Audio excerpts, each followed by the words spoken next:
Hello everyone. अब हम बहुत ही खास चीज शुरू करते हैं।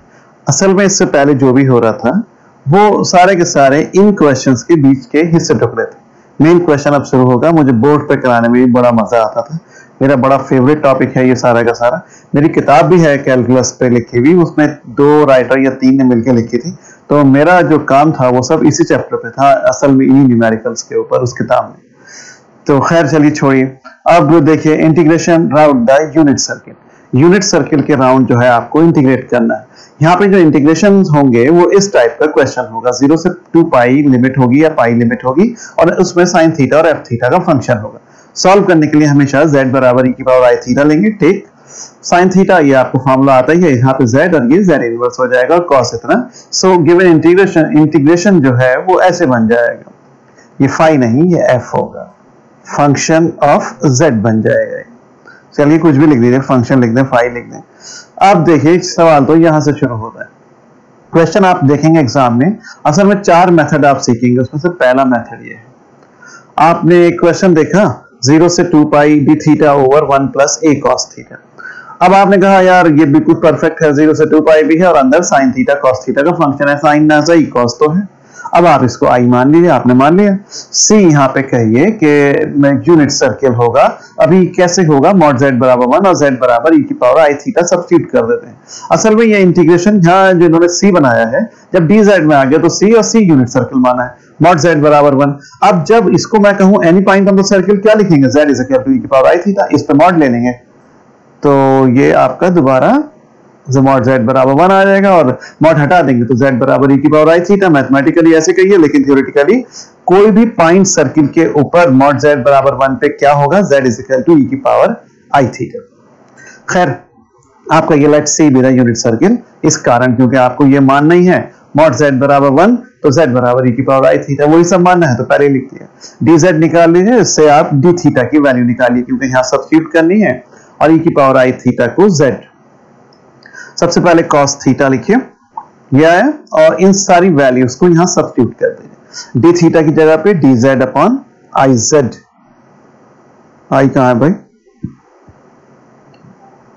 और नीचे 1 प्लस a और cos थीटा की value z plus z inverse by 2, i लिख लीजिए। तो उसके बाद देखिए यहां से ये 2 एलसीएम लेके ऊपर चला जाएगा तो ये यहां पर आ जाएगा 2 और ये az plus a upon z, dz upon i बाहर ले लीजिए, z को घुमा के ऊपर ले जाइए तो z ऊपर, तो यहाँ 2z, यहाँ पे az स्क्वायर और यहाँ पे a और ये z अंदर मल्टीप्लाई कर दीजिए, ये बन गया। तो इसमें आप हाँ ये बन गया az स्क्वायर, हाँ ये z इस z से कैंसिल हो गया, ये z ऊपर गया था ना, तो ये बन गया az square plus 2z plus a। अब तक क्या किया दोबारा देख लीजिए। गिवन फंक्शन ये था, क्योंकि इसके मेथड में होता है कि आपको z बराबर e की पावर i थीटा मानना है। बाद में पता चलता है कि यहाँ पे c सर्किल बन जाता है dz जो मॉड z बराबर 1 है। तो असल में गिवन क्वेश्चन में c यूनिट सर्किल मान के सीधे मॉड z बराबर 1, उससे z बराबर इतना, उससे dz और d थीटा निकाल लेंगे z में और cos थीटा भी z में, क्योंकि जब सब्स्टिट्यूट करेंगे सब z में बदल जाएगा। वो करिए और इसको सॉल्व करते चले जाइए कैलकुलेशन करके। अब यहाँ पे एक टिप होती है बहुत ही इंपॉर्टेंट कि जो भी z की हाईएस्ट पावर है उसका कोएफिशिएंट 1 होना चाहिए।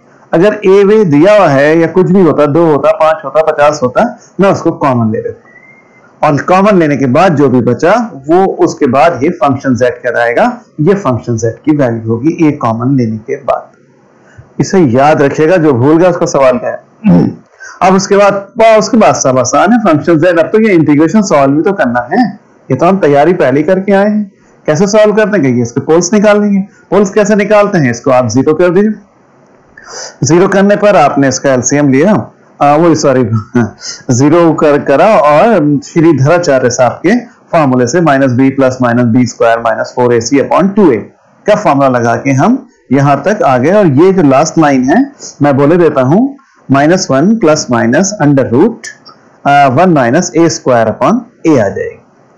अब इसको पॉजिटिव को कुछ भी मान लीजिए, सपोज अल्फा, और नेगेटिव वाले को सपोज बीटा। अब आपको ये देखना होता है कि यहाँ पे c तो यूनिट सर्किल है, कौन सा पोल इनसाइड द सर्किल है इन दोनों में से, तो वही सबसे खास बात होती है। आपको ये गिवन था क्वेश्चन में, मॉड ए स्क्वायर लेस देन 1। बच्चा समझता नहीं है शुरू में कि क्यों दिया है। ये इसलिए दिया है कि जब आप यहां पहुंचेंगे तो उसका काम करेंगे। सिंस ए स्क्वायर लेस देन 1 है तो मॉड अल्फा 1 से छोटा है और मॉड बीटा 1 से बड़ा है। अब आप कहेंगे कैसे? मैं बताता हूं कैसे। देखो साहब, ये अल्फा गिवन है, साफ साफ जरा लिखूंगा, कोशिश करूंगा। -1 प्लस 1 माइनस ए स्क्वायर अपॉन ए, कुछ ऐसे तो है। तो ये है, और ए स्क्वायर जो है वो 1 से छोटा है, तो आप ए स्क्वायर को सपोज हाफ मान लें, 1 से छोटा हो गया। तो अंडर रूट 1 माइनस ए स्क्वायर क्या बन जाएगा? 1 माइनस हाफ, कहिए 1 अपॉन रूट 2 हो जाएगा। अब 1 अपॉन रूट 2 हो गया, -1 प्लस 1 अपॉन रूट 2, और नीचे ए की वैल्यू क्या होगी? वो भी 1 अपॉन रूट 2, तो उसको ऊपर ले आइए, तो -√2 प्लस 1। अब रूट 2 कितने के बराबर होता है? कहिए जितना भी होता है √2। हाँ जी, चलिए, तो √2 सभी जानते हैं 1.4, तो -1.4 और +1, तो -1.4 के आसपास, +1 तो -0.4 है। कौन सी वैल्यू? अल्फा जो है। अभी बीटा होता तो यहाँ पे प्लस नहीं बल्कि माइनस होता, तो ये वाला प्लस माइनस में बदल जाता, ये अल्फा आया, तो बीटा कितना आता? क्योंकि यहाँ पे माइनस होता तो ये बन जाता -1, तो माइनस के 2.4। तो मॉड अल्फा 1 से छोटा है और मॉड बीटा 1 से बड़ा है, तो यहाँ पे यही लिखा हुआ है। आप ए को कुछ भी न्यूमेरिक वैल्यू दे दें, आप ए को 0.2 दे दें और यहाँ पे 0.4 लिख लेना, स्क्वायर कैलकुलेटर की मदद से सॉल्व कर लेना, तो मैंने बिना कैलकुलेटर के कर दिया धनाधन। तो मुझे ये पता चला कि ए की वैल्यू अल्फा की वैल्यू 1 से छोटी और बीटा की 1 से बड़ी है। तो मैं 1 से ही बड़ी या छोटी क्यों कह रहा हूं? क्योंकि जो मेरा सी है सर्किल, उसकी रेडियस 1 है, तो इसमें यह देखना है कि अल्फा बीटा में से कौन सा इनसाइड सर्किल है। तो कहिए जो माइनस वाला टर्म है, दोनों में माइनस हो गया तो जाहिर सी बात है ये दोनों जुड़ जाएंगे यार। -1 में कुछ जुड़ेगा तो बड़ा हो जाएगा, 1 से ज्यादा हो गया है तो वैसे भी पता था लॉजिकली बीटा की वैल्यू सर्किल के बाहर। तो बस z बराबर alpha lies inside c, then residue निकाल लीजिए अल्फा पे। सिंपल पोल है, z बराबर अल्फा पे, तो limit z tends to alpha z minus alpha, और फंक्शन z, आपने फंक्शन z की वैल्यू डाली। लेकिन इस फंक्शन z की ये जो आपने सॉल्व किया था, 2 रूट्स थे अल्फा बीटा, तो इसलिए इसको लिखने का ढंग z माइनस अल्फा और z माइनस बीटा, इसके 2 रूट्स हैं, एक कट गया, और आप दूसरी जगह वैल्यू डाल दीजिए अल्फा माइनस बीटा। अरे यार z माइनस अल्फा यहाँ लिखेंगे तो कैसे काटेंगे? अगर आपने ब्रैकेट में नहीं लिखा, यहाँ नहीं कर सकते। यही तो बातें हैं, यही तो ध्यान रखना। उसके बाद अल्फा बीटा की यहाँ पे वैल्यू डाल दी, डालने पर ये सॉल्व होकर इतना आ जाए। कहाँ है अल्फा बीटा? ये है अल्फा बीटा, ये आपने लिखा है ना, अल्फा -1 प्लस इतना, और बीटा आपने ये लिखा है, ये यहाँ डाल दीजिए, इतना आ जाएगा। उसके बाद सम ऑफ रेसिड्यू कुछ नहीं, उतना ही रहेगा, बाय कॉशीस रेसिड्यू थ्योरम जो हमने कल करी थी पिछले वीडियो में। CFZ dz बराबर 2 pi i into sum of residue, तो 2 पाई i और सम ऑफ रेसिड्यू यहाँ पर रख दीजिए, तो ये CFZ dz की वैल्यू आ गई। असल में इक्वेशन नंबर ये है 1, यहाँ इन्होंने डाली नहीं है 1, ये है 1। i बराबर 1/2i sign of integration CFZ dz, आपने ये निकाल रखा है, sign of integration CFZ dz 2/ia के बाद ये रख दीजिए, जो भी सॉल्व होके आया वही आंसर है, और 0 से i की वैल्यू डाल दीजिए, इतने के बराबर आ जाएगा। बहुत सुंदर क्वेश्चन, बहुत बढ़िया, बार बार पढ़िए, 2-3 बार इसे रफ में सॉल्व करिए, फिर आप फेयर कॉपी में लिखिए। कुछ नहीं करना है, मॉड z1 z बराबर e की पावर i थीटा तो रख लीजिए। इसमें ये सब्स्टिट्यूशन होंगे, सब्स्टिट्यूशन करने के बाद इसको सॉल्व करेंगे। z स्क्वायर का अगर कोफिशिएंट 1 के अलावा कुछ और है तो कॉमन लीजिए, जो बचेगा वो fz है। उसके पोल्स निकालिए और गिवन कंडीशन से ये देखिए कि कौन सा सर्किल के अंदर है और कौन सा बाहर है। दोनों अंदर होते तो दोनों पे रेसिड्यू निकालते, और दोनों बाहर होते तो 0 हो जाता। फिलहाल यहाँ पे अल्फा इनसाइड c था, क्योंकि a स्क्वायर लेस देन 1 है, तो 1 वैल्यू कम रख के मैंने सॉल्व कर दिया। तो खैर वो, तो उसके बाद रेसिड्यू निकाला z बराबर अल्फा पे। यहाँ थोड़ी सी होशियारी दिखाइएगा, फैक्टर z माइनस अल्फा और z माइनस बीटा लिखने हैं, क्योंकि इसके 2 रूट्स थे अल्फा बीटा, और इसकी वैल्यू डाल दीजिए अल्फा बीटा, कितना आ जाएगा। फिर सम ऑफ रेसिड्यू, वो सिर्फ लिखना ही लिखना है, क्योंकि कॉशियस रेसिड्यू थ्योरम में ही लिख के दिखाना होता है। क्यों है लिखना ही लिखना सिर्फ? क्योंकि 2 रूट ही नहीं है जो जोड़ू में, तो जो रूट आया वही सम ऑफ रेसिड्यू है। और साहब बस आप 2 pi i into sum of residue कहते हैं, तो आपका आंसर आ जाएगा। अब अगला देखिए, ये है क्वेश्चन, अब इसमें नीचे साइन स्क्वायर है, ये 0 से बड़ा है। आपने जो ऊपर फॉर्मेट लिखा था उसमें साइन थीटा कॉस थीटा होता है, स्क्वायर नहीं होता है। तो अगर स्क्वायर है तो स्क्वायर हटाइए। तो आपने इस फॉर्मूले से साइन के, ये तो सभी बात है, ये हटाया और इसको साफ सुथरा लिख लिया।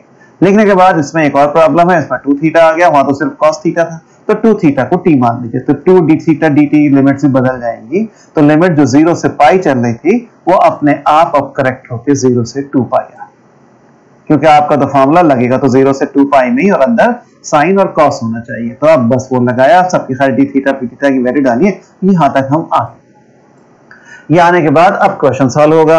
इन्होंने सीधा लिखा z, let z is equal to e की पावर i t, क्योंकि थीटा में नहीं है यार, टी में है। आप लिख भी सकते हैं let us take a contour C whose equation is mod z बराबर 1 then z बराबर इतना, कैसी लिखिए कोई फर्क नहीं पड़ता।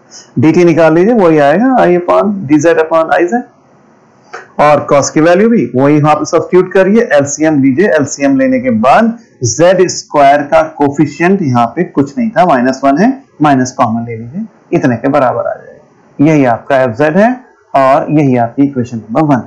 बस वैल्यूज यहां सब्स्टिट्यूट कर देंगे यार, dt की जगह पे ये यहां वैल्यू सब्स्टिट्यूट और cos t की वैल्यू सब्स्टिट्यूट कर देंगे और सॉल्व। अब रेसिड्यू निकालना है तो पहले पोल्स निकालिए, तो 0 करा, इसको सॉल्व करते गए, धराचार्य साफ जिंदाबाद, यहां तक हम आ गए। प्लस वाले को अल्फा, माइनस वाले को बीटा, a 0 से बड़ा गिवन है। देखो साहब a 0 से बड़ा है, कुछ भी रख लीजिए, a 0 से बड़ा 1 ही रख लें, सबसे आसान। तो ये 1 + 2 3 और ये 2√2 हो जाएगा। तो 3 में जब 2√2 जोड़ूंगा और यार a बराबर 1 मैंने ले लिया, क्योंकि 0 से बड़ा है ना, तो मैं आसान ले रहा हूं जानबूझ के। तो अल्फा बराबर 1 + 2 और रूट 1 + 1, ये क्या आया, 2 + 2√2 आया अल्फा। यहां पे रखी ना वैल्यू मैंने इस जगह पे। अब मैं बीटा में रखूंगा तो ये आएगा 2 - 2√2, √2 होता है 1.4, तो ये 2 + 2.8, ये 2 - 2.8, तो वो तो 4.8 हो गया ऊपर वाला, और नीचे वाला 0.8, तो ये तो 1 से छोटा है, कुछ भी रख लीजिए, 1 ही रखना एग्जाम में सबसे आसान पड़ता है। ये 0 से बड़ा है तो इसलिए बीटा जो है वो इनसाइड सी है, तो बस रेसिड्यू निकाल दीजिए, वही सब वही है। नीचे ये लिखा फिलहाल, पहले तो फंक्शन z और इसके रूट अल्फा बीटा थे, लिखे आपने, बीटा से बीटा, z माइनस बीटा से कैंसिल हुआ, z माइनस अल्फा रह गया, बीटा रखिए बीटा माइनस अल्फा, अल्फा और बीटा की वैल्यूज यहां रख दीजिए, ये आ जाएंगी कट कटा के।